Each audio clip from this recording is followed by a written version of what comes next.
Ian Garry lost this fight because he's a cuck loser. There's nothing else you can really say about it. This is not taking any away from Islam Makhachev, who showed championship mindset in that fifth round, securing the victory, getting that takedown, taking the back. Beautiful thing by Islam Makhachev, one of the greatest of all time. But you have to understand, Ian Garry did himself no favors by doing what he did in the fifth round. He basically gave the belts to Islam Makhachev in the fifth round, and Dana White says it too. He said this guy has no killer instinct, and that is his downfall. Ian Garry lost this fight because he's a pussy, and that's just what it is. I'm not saying he can't beat my ass, because obviously he can. He's a great, great fighter, one of the best in the welterweight division, right? Great striker, great fighting IQ, but his willingness to give assertiveness to Islam Makhachev, willing to let Islam Makhachev dictate the pace, willing to let Islam Makhachev do what he wants to do, make it his night. The problem with Ian Garry is he's the opposite of Conor McGregor. Conor McGregor versus Jose Aldo, the crazy undefeated champion for a long, long time, right? 19-fight win streak for Jose Aldo with one loss. He basically took over that pay-per-view, right? It was the Conor McGregor coronation to be the champion. Islam Makhachev the entire fight week. What was he saying? He was saying it's Islam Makhachev's fight to break the record. It's his fight to break the record. This is a massive fight. Bro, why are you talking about him? Talk about yourself. Have confidence in yourself. And I know he's a very confident guy, but he doesn't help himself. He lets people dictate him. We already know about him and his wife, right? His wife right now basically is 13 years older than him, 14 years older than him, dictates his entire life, won't let him see his family anymore, brainwash him to thinking his family isn't shit, right? Then she basically tells him to take his her ex-husband's last name. We already know the story. Her ex-husband's a nutritionist, ends up being the nutritionist for Ian Garry. So we know she is assertive and initiative and wears the pants in that relationship. But we just saw Islam Makhachev wear the pants in this fighting relationship versus Ian Machado Garry. That's where I'm getting at. He basically dictated the pace in the first round. We saw Ian Machado Garry be very flat-footed, which is very unlike him. We saw him versus Bilal Muhammad, very flowy, very elusive, using the angles. He did not do this in the entire fight card. We don't want to know why? Because Islam Makhachev and Ali Abdelaziz, the entire fight week in the build-up, this guy just runs a lot. We're going to go on the treadmill a lot because we have to be prepared for this guy to be running. It's going to be a track meet, whatever they were saying to basically goad Ian Garry to standing there and trying to fight him. And that's what they got. You saw in the first round, Joe Rogan was talking about it. He goes, Ian Garry's not moving. I don't know what's going on with him. He's not moving at all. And you see Islam like, what the fuck is this guy doing? Is he going to move? Is he going to move? Okay, I guess he's not going to move, so I'm going to grab the single leg. And he grabs the single leg, goes around the body, gets the body lock. And Ian Machado Garry realizes, hey, I don't think this guy can take me down. I don't think he can take me down and keep me down because he's so much smaller than me. And even Islam Makhachev acknowledged it after the fight. He goes, these guys are a lot stronger than 155ers. And we saw him act basically, Islam Makhachev was like a kid out there when he was trying to get the trips, trying to climb the back. You know when you play with your kids or you play with your little cousins and they're like grabbing on you while the other one's like holding your leg? That's kind of what Islam Makhachev looked like in that first round versus Ian Garry. I believe that Ian Garry took a lot of confidence in that first round, but then again, in the first round and the second round, his striking was just standing there and basically waiting for Islam Makhachev to do something. Bro, you're the guy. You're the welterweight with the cardio. Put the pace on him. We've seen Islam Makhachev slow down in fights versus Poirier, versus Volkanovski. We've seen him slow down in fights before. Push the pace on him as the cardio guy with the good striking. You've shown yourself to be able to get up. Maybe you can't break the body lock in the first round, but you try something different. You went to your corner. They were talking about some good techniques for you to get out of that body lock.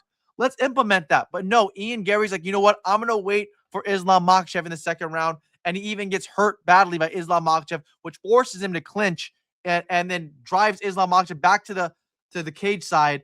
And Ian Garry finally, when he gets his bearings, gets his awareness back, he pushes off, goes back in a straight line, which is not like him. He likes to use a lot of angles. He goes back in a straight line, and you see Islam Makhachev land a beautiful head kick that drops Ian Garry.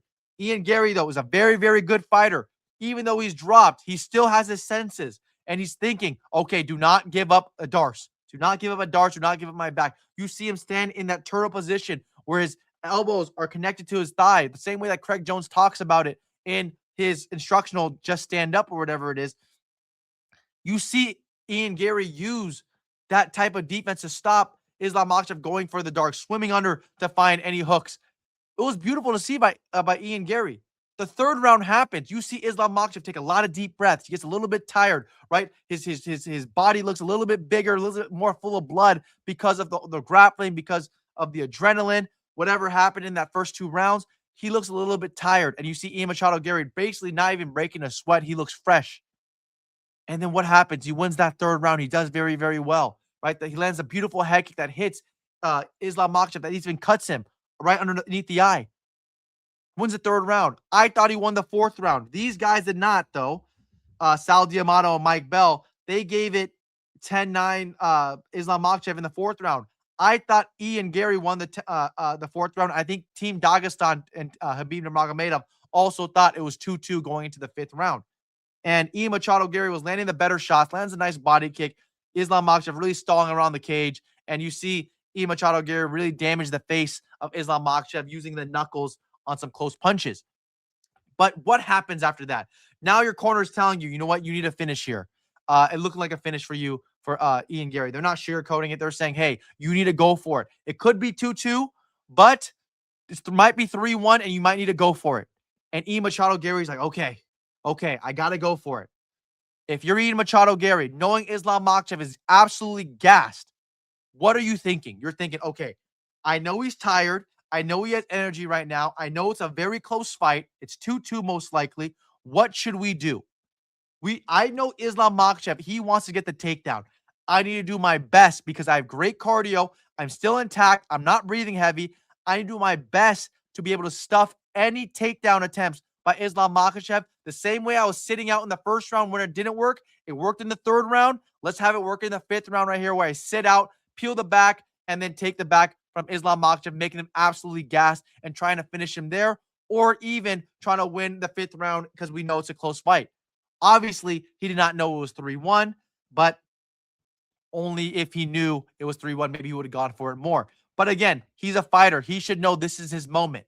But you know what he does? He lets Islam Makhachev take initiative again, the same way he lets his wife take initiative, the same way that Islam Makhachev, in this fighting relationship that he had with Ian Machado Garry, he took initiative the entire week, right? We saw Ian Garry say, hold on, champ, when a reporter asked Islam Makhachev about what his teacher, Abdulmanap, Khabib's father, would think about his legacy and how he's been fighting after his death.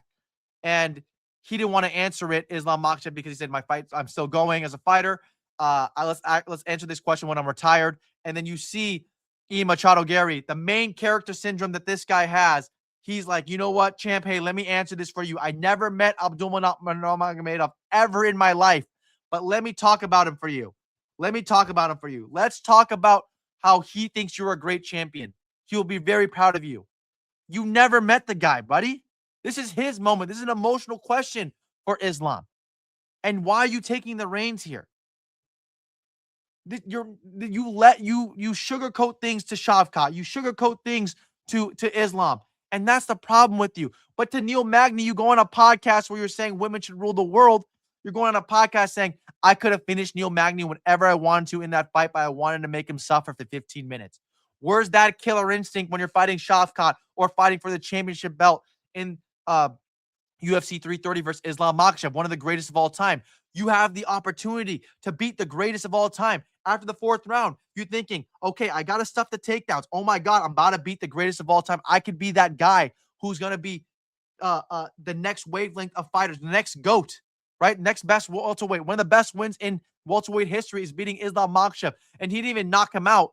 And like how Leon Edwards knocked out Kamaru Usman in a fluke way, he beat him. Like he actually beat him with the judges' scorecards. That's what I would be thinking if I'm Ian Garry after the fourth round. But you know what? You know what he does? He goes, you know what? This is Islam Makhachev's night. This is where he becomes the set. He sets the record at 17 straight, beating Anderson Silva's record at 16 after tying it and becoming the lone placeholder of the consecutive win streak in the UFC. This is his moment. Well, I don't want to take it from him. That's how I felt Ian Garry fought that 5th round. He was just standing there waiting for Islam, who's gassed out of his mind, basically regain strength, go for one last attempt for a takedown, and he gets it, gets the back, and that's the championship mindset of Islam Makhachev. What a great fighter he is. But Ian Garry, I mean, even after the fight, he's like, good job, Islam. This is a great fight. He wants the respect from Islam Makhachev. That's all he cares about is getting respect from his peers when you shouldn't give a shit. You should be like, okay, you should respect me because I'm very good and I'm one of the best at here, not because we're trying to be friends. This is not a friendship game. This is not a friendship game. And Ian Garry, what does he say afterwards? Again, another guy not taking initiative in his life, not taking assertiveness as a contender. He goes, I saw Justin Gaethje. I saw Alex Volkanovski become champion at 38. I'm 28. I have 10 years left of contentionship. I mean, a contender. So I can be able to wait my years and become that champion again. What are you saying? You had 5 minutes right there to become the champion. The last 5 minutes of the 5th round. And even if you would have lost, because it looked like you would have lost a split decision, right? It would have been given to you that 5th round. If you would have won it, it would have been 48-47, 48-47, or 47-48, 47-48, right, for Islam Makhachev, and then 48-47 for you, or 49-46 for you. You would have won, or 48-47 for him. You would have won that fight. And then, or you would have lost that fight via robbery. The same way we thought Dominic Jones lost to, will he beat John Jones? And that's kind of staying in John Jones' record of not being undefeated because that fight was kind of close, right? And also the Mark Hamill loss. But again, it's very, very cloudy, that fight. Also, the Gustafsson fight, the first one for John Jones. That could have been the moment. You could have been that guy for Islam Makhachev. Oh, I should have beaten him. I won that first round the same way Volkanovski was in their first fight. Oh, maybe he could have won that fight. But you know what? Nope. You talk about, it's congratulations to Islam. I have 10 more years. I'll let everybody else go in front first. I'll let everybody have a turn with my wife, and then I'll go ahead. That's the problem with Ian Garry, man. That's the problem with him, man. He's a loser. When you think like that, that's losing mentality. You have to take it. You have to take it, and he doesn't take it. He's like, you know what? Here's the belt. You have it. And that's the problem with him. Nothing to take away from Islam Makhachev, who actually looked good in this fight as well, looked strong. It's going to be tough for the welterweight division and for him, honestly, in the welterweight division. He said he wants to fight before Ramadan, which is in February through March, and he wants to fight in January. The next rightful contender is Carlos Prates, which is a great fight. I think that Carlos Prates is probably going to lose that fight, let's be honest, because we've seen him get taken down by Ian Garry. We've seen him get taken down by JDM. We've seen him get taken down by Leon Edwards. Those guys aren't grapplers. They just learn grappling through MMA. But we know that this guy, Islam Makhachev, has been grappling and wrestling since he's 5 years old, and he definitely has the advantage over there. He should be able to submit Carlos Prates, but that should be the next fight. Carlos Prates does have a lot of hype. He does have that kiss of death, right? The touch of death, where he's just KOing Leon Edwards, KOing Jack Della Maddalena, destroying guys. And he has that kind of power where if Islam Makhachev does not take him out in the first 2 rounds and gets a little bit tired, we can see Carlos Prates maybe really damaging Islam Makhachev and winning that fight. But I don't think that's how it's going to go. I think Islam Makhachev should be able to finish in the first 2 rounds because he's just too good at grappling, too good at wrestling to be able to be bothered by Carlos Prates, who's kind of a slow starter in that first round also. Michael Morales was the replacement fighter, but I don't think he's going to be fighting for the spot, even though he was the replacement fighter of this UFC 330 fight card, because his best win is Sean Brady. I mean, that's not the greatest win. Let's be honest. It's an okay win. But yeah, it's going to be hard for Islam. He's much smaller than these guys. And Ian Garry doesn't even punch hard. He doesn't even punch hard. But it's going to be tough for him. So hopefully you guys enjoy my content. Like and subscribe. Thank you so much.